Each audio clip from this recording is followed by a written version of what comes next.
students, good evening. This is the very first lecture for the 11th class student we are going to start today. And in the first chapter, some basic concept of chemistry. में आज हम एक छोटा सा topic आपको समझाएंगे, फिर कल से क्लास को रेगुलर करते हुए सारे टॉपिक समझाएंगे। सबसे पहला क्वेश्चन यही होता है कि what is matter. Matter is anything which has mass and occupy space, ये आप सब जानते हैं। And it can be felt by 5 senses. It can be felt by 5 senses. फिर मैटर के 2 क्लासिफिकेशन होते हैं, एक फिजिकल एक केमिकल। फिजिकल क्लासिफिकेशन के अंदर आपके पास सॉलिड, लिक्विड, गैस, ये 3 स्टेट आपने पढ़ी होंगी, इनकी स्टडी भी की होंगी और ये आप कर भी सकते हैं। फिर एक बोस आइंस्टीन कंडेंसेट होती है, एक प्लाज्मा होती है। Plasma is the super heated state of the matter. Sun and star glow from this state. ये आपको 9th के NCERT में भी दिया हुआ है और आपको ध्यान भी होना चाहिए। और ये सुपर कोल्ड स्टेट होती है। फिर जब हम आगे बढ़ते हैं केमिकल क्लासिफिकेशन में, हम सब्सटेंस और कंपाउंड की बात करते हैं, तो जो प्योर सब्सटेंस होते हैं वो एलिमेंट और कंपाउंड के बने होते हैं। उसमें अगर हम मिक्सचर की बात करेंगे तो होमोजेनियस और हेटेरोजेनियस की बने होते हैं। अब इस टॉपिक को छेड़ने का एक ही मीनिंग है आज कि एलिमेंट और एटम में डिफरेंस क्या होता है। ये सारी चीज़ें आप कर लोगे। First of all, what is the difference between atom and element. ये छोटे बच्चों को छोड़ो, कई बड़े बच्चों को भी ध्यान नहीं होता।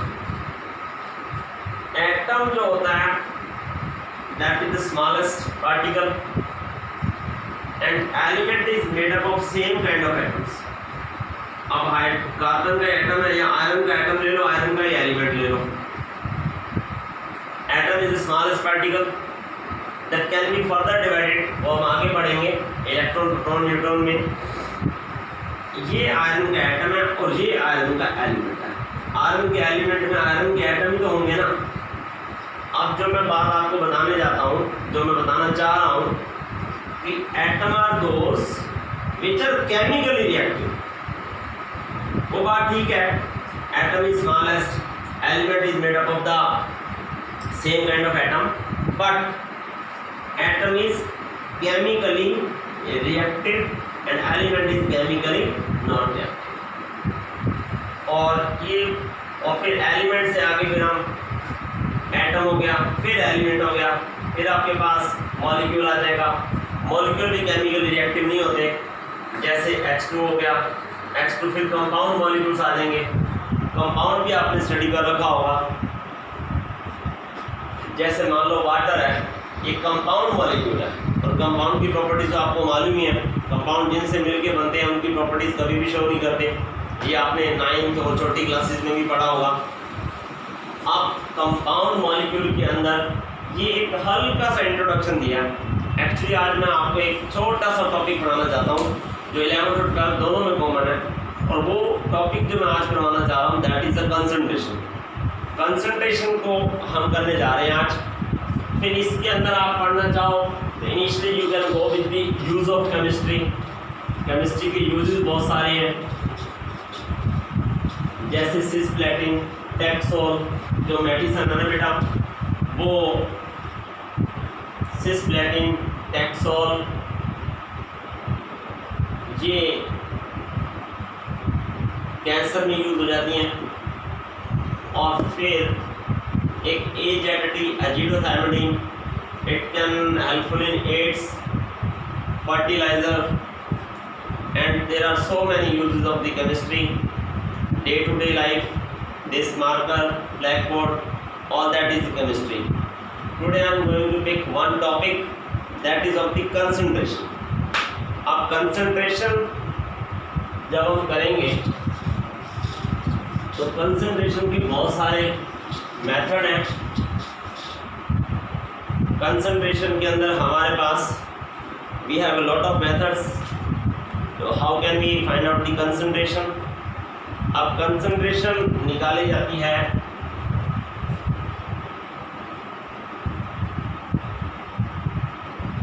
सॉल्यूशन की। अब concentration we are finding from the solution. अब सॉल्यूशन के दो पार्ट होते हैं, one is the solute, another one is solvent. The main thing why I write down this solute is that which is lesser in amount and solvent is that which is greater in amount. ये आपने ninth में किया होगा, हल्का सा recap करने के लिए। अब कंसंट्रेशन की तीन मेजर टर्म है। नंबर वन है मोलैरिटी, नंबर टू है मोलैलिटी, नंबर थ्री है मोल फ्रैक्शन, फिर उसके बाद आपके पास आता है weight by wait percentage, volume by volume percentage, weight by volume percentage. ये सारी कंसंट्रेशन को फाइंड आउट करने की टर्म्स हैं। और हमारे पास एक और होती है, that is the ppm parts पर मिलियन, और एक होती है बेटा ppb पार्ट्स पर बिलियन। ये जितनी इजी हैं उतना इनमें कंफ्यूजन होता है, तो इसलिए इनको भी एक एक न्यूमेरिकल मैं आपको करवाऊंगा। पहले हम चलते हैं मोलैरिटी पे। ये कंसंट्रेशन के टर्म्स हैं। एक और है, that is the normality. Normality भी मैं आपको सिखाऊंगा, उससे आपको पता चल जाएगा कि इक्विवेलेंट वेट क्या होता है। मॉलिक्यूलर वेट, मोलर मास तो आपने किया होगा, दैट इज हेल्पफुल। ये कॉम्पिटिटिव में आती है, और 11th में जब न्यूमेरिकल करेंगे 12th के तो कुछ में आ जाएगी, और वो हेल्पफुल रहेगी। अब हम मोलैरिटी करते हैं। मोलैरिटी को बेटा कैपिटल M से डिनोट किया जाता है, और मोलैरिटी होती है number of moles per litre of solution, number of moles per litre of solution, और इसका यूनिट आएगा मोल पर लीटर, मोल पर लीटर। अब ये नंबर ऑफ मोल्स क्या होते हैं? नंबर ऑफ मोल्स होते हैं given mass by molar mass. ये वॉल्यूम आपको यूनिट आ रहा है मोल पर लीटर, इसको बोलते हैं मोलर। अगर आपको क्वेश्चन में मिलीलीटर में गिवन हो तो उसको आपने 1000 से डिवाइड करना है, आपका आंसर फिर फाइनली लीटर में आ जाएगा। तो ये मोलैरिटी है, तो फाइंड आउट दी कंसंट्रेशन। ये नंबर ऑफ मोल्स हैं, इसके लिए मैं आपको बहुत जल्दी ही maybe by tomorrow mole concept stoichiometry के वीडियो रिलीज करने वाला हूँ। सारे के सारा चैप्टर हो जाएगा उसके अंदर। जो आपको प्रॉब्लम आती है न्यूमेरिकल की, एक भी प्रॉब्लम नहीं रहेगी। अब यहाँ से मोलैरिटी आ गई, मोलैरिटी का फार्मूला आ गया, मोलैरिटी का यूनिट आ गया। अब यहाँ पे एक क्वेश्चन करते हैं। Suppose that he is saying that 49 gram of sulphuric acid, अभी मैं फार्मूला लिख रहा हूँ, is dissolved in 200 milliliter of water. Find out its concentration.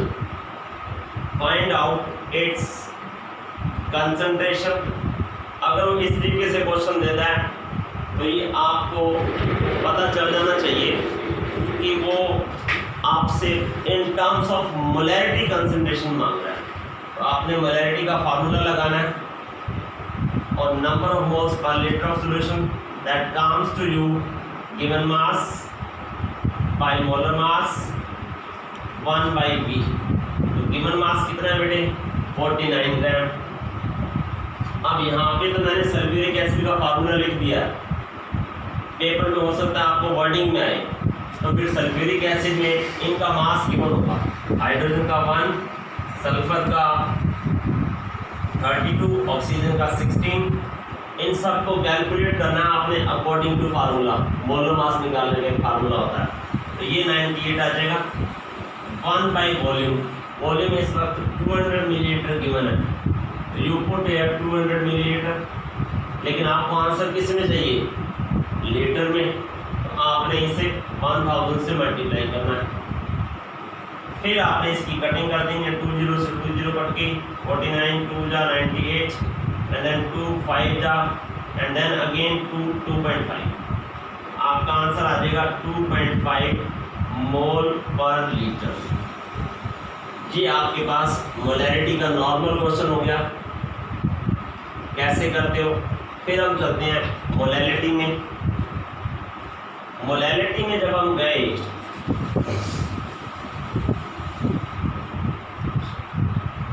Molality को स्मॉल m से रिप्रेजेंट करते हैं। कंसंट्रेशन मेजर करने की ये टर्म है। First is molarity, number 2 is molality. ये होती है number of moles per kilogram of solvent, पर किलोग्राम ऑफ सॉल्वेंट। अब नंबर ऑफ मोल्स क्या होते हैं, गिवन मास बाय मोलर मास। यहाँ पे किलोग्राम ऑफ सॉल्वेंट है, लेकिन फाइनली यहाँ पे आपको अगर मास ग्राम में गिवन है तो फिर आप उसे ऊपर 1000 से मल्टीप्लाई करेंगे, आपका आंसर किलोग्राम में आ जाएगा। और मोलैरिटी की यूनिट क्या होगी बेटा, नंबर ऑफ मोल्स, तो ये मोल आ गया, और किलोग्राम ऑफ सॉल्वेंट मोल पर किलोग्राम मोलैलिटी का यूनिट है। इसको जनरली मोलर भी बोलते हैं। क्या बोलते हैं बेटा, molar. Generally it is called what, molar. तो अब आपने इसका भी एक छोटा सा न्यूमेरिकल ले लो, फिर आगे बढ़ेंगे। वो कहता है इफ, एक छोटा सा न्यूमेरिकल इसका भी, फिर आगे और करवाएंगे। Is saying that if 63 gram of sodium carbonate is dissolved in 200 milliliter of water, then find out molality या concentration। तो आपने मोलैलिटी का फार्मूला लगा देना, m equals to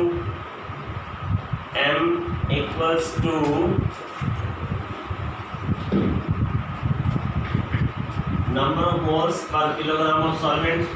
number of moles है given mass by molar mass into 1 by kilogram of solvent. Given mass आपके पास है 63 ग्राम। सोडियम कार्बोनेट का अभी मैंने फार्मूला दिया हुआ है, वहाँ आपको फार्मूला गिवन नहीं होगा, तो बी केयरफुल। सोडियम का मास गिवन होगा 23 है, कार्बन का 12 है, ऑक्सीजन का 16 है। इससे आप मोलर मास खुद ही निकालोगे। वो इस वक्त 102 सोडियम का 23 इंटू 2 46, कार्बन 12 और 48, then 6 2 8 8 16, carry 1 5 1 6 4 10 106 106, then it comes to you 53। इसको 53 ले लो, कटिंग आसान हो जाएगी, बाकी डिजिट कोई मर्जी आ जाएगी। ये 53 ग्राम है, इसका मोलर मास आया 106, और ये आपको 200, यहाँ पे आपने ध्यान रखना है, वो 200 मिलीलीटर की जगह 200 ग्राम आएगा। मिलीलीटर वाले क्वेश्चन भी करवाऊंगा, डेंसिटी से कैसे करते हैं अभी करवाऊंगा। तो 200 ग्राम है, उसको किलोग्राम में चेंज करना है। और अगर मान लो मिलीलीटर को भी आपने ग्राम की इक्विवेलेंट ही लेना है, और जहाँ चेंज करना है वो भी आगे क्वेश्चन करूँगा। यहाँ पे आपने फिर 1000 कर दिया, आज से आपका आंसर आ जाएगा। जो भी आंसर आए आपने मोल पर किलोग्राम में लिखना है। 53 2 जा 106, 20 से 20 कट कर दो, 25 जा, इसका आंसर भी 2.5 ही आ गया पहले की जैसे। तो अभी आपने हल्का सा समझा कंसंट्रेशन के टर्म्स कि what is molarity what is molality. Third हम चलेंगे नॉर्मेलिटी पे, लेकिन अभी रुकेंगे, इन्हीं के ऊपर डिस्कस करेंगे। ये दोनों बहुत इंपॉर्टेंट टर्म्स हैं और +2 में भी आती हैं, +1 में भी आती हैं। अब हमको अगला इसके ऊपर क्वेश्चन उठाना है।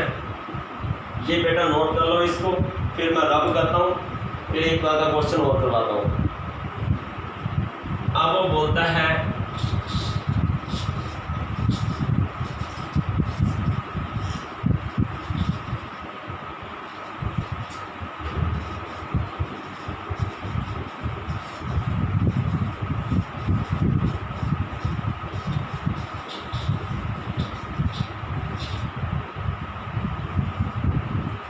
ये रही आपके पास मोलैरिटी और ये रही मोलैलिटी। CBSE में बहुत बार ऐसे क्वेश्चन आते हैं, आपकी अच्छे से पढ़ना है कि विच इज बेटर टर्म। पहला क्वेश्चन आ रहा है इसमें, which is better term to measure the concentration, molality और मोलैलिटी, मोलैलिटी और मोलैलिटी।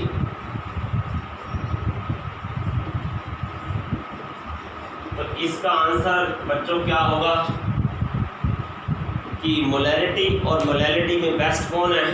तो मोलैलिटी और मोलैलिटी में जो बेस्ट है वो बेटा मोलैलिटी है, क्योंकि मोलैलिटी में हम नंबर ऑफ, जो मोलैलिटी हम ले रहे थे वो number of moles per kilogram of solvent है। यहाँ पे मास आ रहा है, तो mass will never change with the change in temperature. Mass temperature के साथ चेंज नहीं होता। जैसे कोई टीचर आपको स्लैब लगा दे या मम्मी डैडी डांट दें, तो आपका मास का 70 किलो से 69 का हो जाएगा? नहीं ना, याद रखना हमेशा, नंबर मत लूज करना। ऐसे मोलैरिटी के अंदर वो number of moles per litre of solution है, तो जब हम गर्म करते हैं ना तो लिक्विड इवेपोरेट हो जाता है। तो पहला क्वेश्चन ये आपके पास गया डिफरेंस का। दूसरा क्वेश्चन वो अगर आपसे हो सके तो वेल एंड गुड है, लेकिन अभी आज पहली क्लास है, इतने क्वेश्चन मत बनाना। पहला क्वेश्चन आता है which is more denser, which is more denser, 1 molar और 1 मोलल। इसको अभी पेंडिंग रहने देना। जिस बच्चे को ये आ जाए वो वेल एंड गुड है, नहीं तो I will explain it, I will explain it. अब एक क्वेश्चन और करते हैं मोलैरिटी के अंदर। आपके एनसीईआरटी का ही एक क्वेश्चन उठा लेते हैं, जिससे आपको हेल्प रहेगी। आपके एनसीईआरटी का एक क्वेश्चन है, उसको करने के 2 तरीके हैं। एक्चुअली में मोलैलिटी का एक फार्मूला और होता है। मोलैलिटी का फार्मूला होता है percentage strength into 10 into density upon में मोलर मास। एक ये फार्मूला भी होता है। एक क्वेश्चन उठाते हैं आपकी एनसीईआरटी का, 11th और 12th दोनों में ये कॉमन है। क्वेश्चन है आपके पास, that is the question number 1.6 है एनसीईआरटी का। He is saying that calculate the concentration of nitric acid. तो देखो अब उसने वर्ड कंसंट्रेशन यूज किया, कंसंट्रेशन ऑफ नाइट्रिक एसिड आपको फाइंड आउट करनी है, and in mole per litre. तो means of that concentration mole per litre में मांग रहा है, तो आपके पास क्या हो गया, मोल पर लीटर मीन्स मोलैरिटी मांग रहा है आपसे। तो मोलैरिटी आपको निकालनी आती है, लेकिन इसके अंदर एक पंगा है, इसीलिए सिखा रहा हूँ। Is saying that in a sample which has a density, अब इसमें डेंसिटी दी हुई है, density is equal to 1.41 gram per millilitre, gram per millilitre, and mass percentage of nitric acid is 69 and he has given the mass percentage that comes to 69। अब ये question दूसरे तरीके से आ गया। ये एक और लेटेस्ट फार्मूला है। अगर हम इसको देखते हैं तो मास परसेंटेज और परसेंटेज स्ट्रेंथ को गिवन मास बोलते हैं। तो अगर इस फार्मूले में लगाता हूँ तो मेरे पास ये 69 है इंटू 10 और डेंसिटी है 1.41 और HNO3 नाइट्रिक एसिड का मोलर मास निकालोगे आप तो हाइड्रोजन का 1, नाइट्रोजन का 16, ऑक्सीजन का 16, 3 जा 48, इट कम्स टू यू 63। तो आपके पास नीचे 63 आ गया। अब बेटा एक काम करना, जनरली जो मैं देखता हूँ बच्चे न्यूमेरिकल को इस स्टेप पे छोड़ देते हैं। आपने इसकी कटिंग करके इसका आंसर निकालना है, ना सिर्फ आंसर निकालना है बल्कि उसका यूनिट भी लिखना है ताकि आप टॉप बन सको। I have seen a lot of students in my career. They left the numerical at this stage. So you please take care. तो आपने इसका आंसर निकाल के और अब ये मोलैरिटी है ना तो इसको मोल पर लीटर लिखना है। लेकिन इसी दौरान एक बच्चा बोला ये है ट्रिक की, सारे के सारे फार्मूले की ट्रिक है, सारा का सारा चैप्टर बहुत इजी चैप्टर है। There is no need to gathering of any count. आपको सोशियोमेट्री मिलेगी, आपको मोल कंसेप्ट मिलेगा, आपको बहुत सारी चीज़ें मिलेंगी। ये आज एक फर्स्ट लेक्चर एज इंट्रोडक्टरी लिया मैंने। मोल कंसेप्ट का हो जाए चाहे कोई बड़े से बड़ा न्यूमेरिकल आ जाए फर्स्ट चैप्टर का 2 मिनट में सॉल्व होगा आपके सामने, बस आप वीडियो क्लास मिस मत करना। अब हम वो बच्चा कहता है कि मेरे को तो पहले वाले फार्मूले से करना है। तो पहले वाले फार्मूले में क्या था, मोलैरिटी इज इक्वल टू, जो अब सिखाने जा रहा हूँ उसको सारे बच्चे कर लेना, number of moles per litre of solution, तो ये given mass by molar mass into 1/V। तो अब इसमें गिवन मास कितना है, परसेंटेज स्ट्रेंथ या मास परसेंटेज को गिवन मास बोलते हैं। ये ध्यान रखना आपने, ये कितना आ गया 69, मोलर मास कितना है 63। अब चक्कर पड़ गया V का। अब हमें क्या दिया हुआ क्वेश्चन में तो हमें उसने डेंसिटी दे रखी है, डेंसिटी दे रखी है ना, तो आपके पास एक रिलेशन होता है D is equal to M/V, इसको यूज कर लेना। Density we are having 1.41 gram per millilitre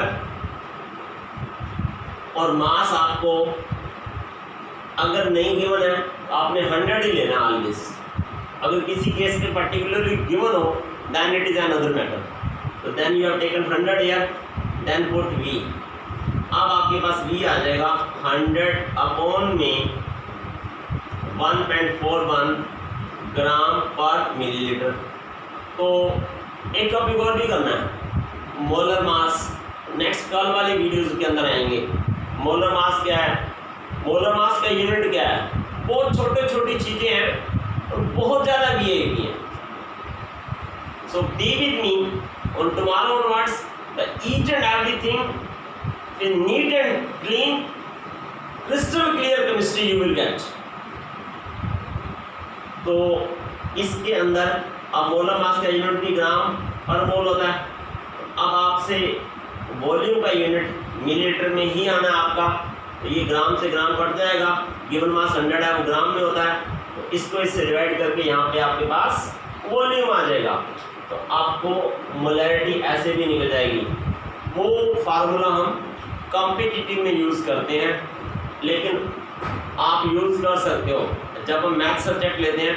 math को सब्जेक्ट को करने के एक क्वेश्चन को करने के एक नहीं, बहुत सारे फार्मूले होते हैं।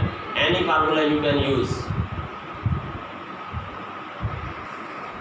तो यस बेटा, ये आज का पहला मैंने आपको लेक्चर दिया है जिसमें कंसंट्रेशन की 2 टर्म एक्सप्लेन किए मैंने, मोलैरिटी और मोलैलिटी।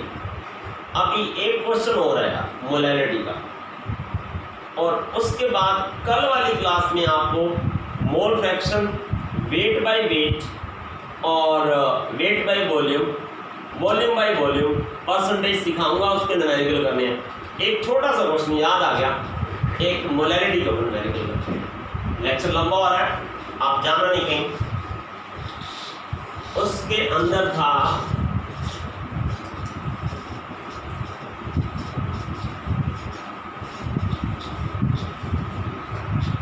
एक क्वेश्चन है आपका, कहता है find out the molality of 3 mole of NaCl, the density of 3m solution of NaCl, the density of 3m NaCl is 1.25 gram per milliliter. Find out molality, find out molality. तो आपके पास उसने मांगा है molality, student formula लिखेगा molality का, number of moles per kilogram of solvent. अब number of moles तो ये 3m है, तो ये बेटा 3 हो गए। अब किलोग्राम ऑफ सॉल्वेंट कहाँ से लाए, ये बहुत ज़्यादा इंपॉर्टेंट है, इसको सीखना और आपका न्यूमेरिकल होना ही होना है। अब मेरे को सॉल्वेंट चाहिए, लेकिन क्वेश्चन में गिवन क्या है, डेंसिटी गिवन है। अब एक छोटी सी चीज़ करते हैं हम, सॉल्यूशन होता है आपके पास, हमें चाहिए क्या, सॉल्वेंट। सॉल्वेंट क्या होता है, सॉल्यूशन माइनस सोल्यूट। ये तो सबको ध्यान है ना बेटा, ये सोल्यूट है, ये सॉल्वेंट है, इन दोनों को मिला के we are getting the solution. अब आपके पास सॉल्यूशन में आपके पास डेंसिटी गिवन है, तो D is equal to m/v, mass of solution 1.25 gram per millilitre. तो अब आपने क्या करना है, पहले सॉल्यूशन का मास निकालो, डेंसिटी, तो mass is equal to D into में V। D कितना है आपके पास 1.25, और ये लेना आपने 1000 मिलीलीटर, तो ये आपके पास 1250 आ गया। 1250 क्या आ गया, 1250 आ गया आपके पास सॉल्यूशन। अब सॉल्यूट कितना है, सॉल्यूट है आपके पास 3m NaCl। तो एक NaCl का मास कितना होता है, 3 इंटू में 58.5, ये 1250 है। अब आपने इसको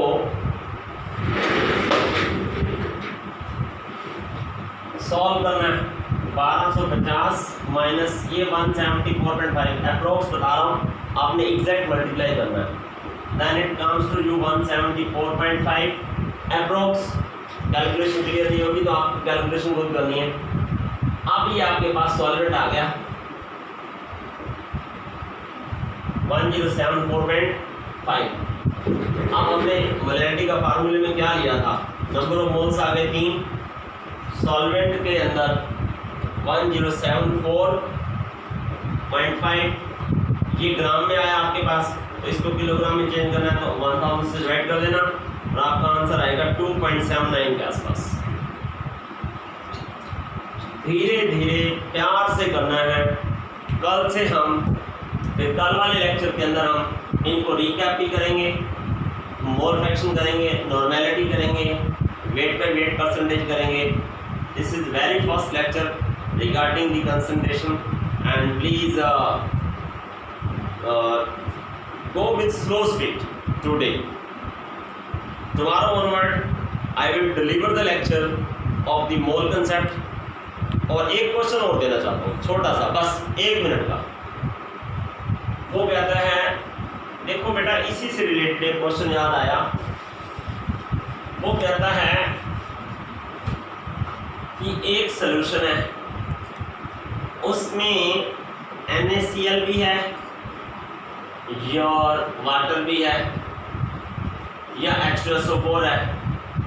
वो कहता है जी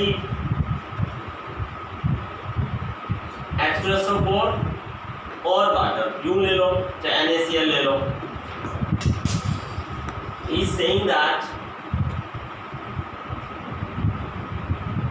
if we will take H2SO4